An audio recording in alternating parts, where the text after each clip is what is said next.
আগামীকাল যেহেতু মঙ্গলবার ছিল সেহেতু আমি গিয়েছিলাম একটু ঘাটালে কিছু কেনাকাটার জন্য। তো মঙ্গলবার দিনটা কেন আমি বেছে নিই, কারণ এই দিনকে ভাইয়ের দোকান বন্ধ থাকে, ও ফ্রি থাকে, তাই ওর সাথে যেতে পারি। তো এই দেখুন এখনও কেমন জল, আর প্রচুর শিলাবতী নদীতে জল বাড়ছে।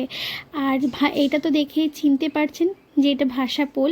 আর কফি হাউসটাও তার পাশে, আর যে পেছন দিকে কফি হাউসটা দেখছেন ওইখানটায় পার্কিং, মানে যারা সব বাজারে কিছু কেনাকাটা করতে আসে তারা ওখানে গাড়ি রাখে। ওইখানটাও দেখুন প্রচণ্ড জল হয়ে গেছে।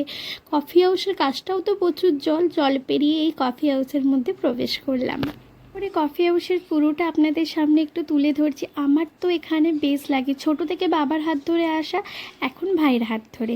নানা রকম এখানে জিনিস আছে, কেক টেক পাওয়া যায়। আর আমরা অর্ডার করেছিলাম একটা হচ্ছে প্যাটিস, এটা ছিল চিকেন প্যাটিস, আর ছিল একটা চিকেন বার্গার, আর সাথে করে কফি হাউসের স্পেশাল কফি না হলে কফি হাউসে যে কোনো লাভ নেই। আমার তো এটা খুব ফেভারিট এই কফিটা। তারপরে এই যে মেট্রো বাজার, এটা পেরিয়ে বাড়ির উদ্দেশ্যে কেনাকাটা সেরে বেরিয়ে পড়লাম।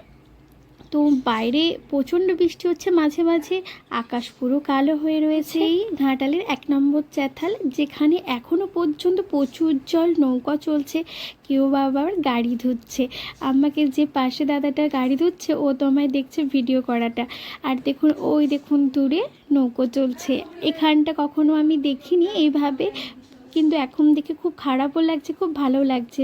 আবার চললাম বাড়ি ফেরার উদ্দেশ্যে, সব কেনাকাটা সেরে নিয়েছি। এবার আস্তে আস্তে দেখছি সাইডটা পুরোটা যেন জলে ভর্তি ভেসে রয়েছে।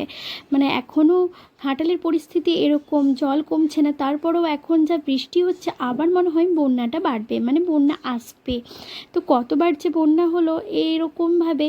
আর সত্যি মানুষদের খুব অসুবিধা, যারা সব ওই দিকের বাড়ি টাড়ি রয়েছে তারা ঘাটাল মানে পেরিয়ে, জল পেরিয়ে যেতে হচ্ছে, কিন্তু এভাবেই চলতে তো হবে। আস্তে আস্তে এগোনো গেল বাড়ির উদ্দেশ্যে, সমস্ত কাজ সেরে। এই ব্রিজটা, এই যে আমাদের বিশালক্ষী মায়ের মন্দির, এটা সবাই হয়তো চেনেন। আজ এইটুকু, সবাই ভালো থাকবেন, সুস্থ থাকবেন, আর কার কেমন লাগলো একটু জানাবেন। টাটা।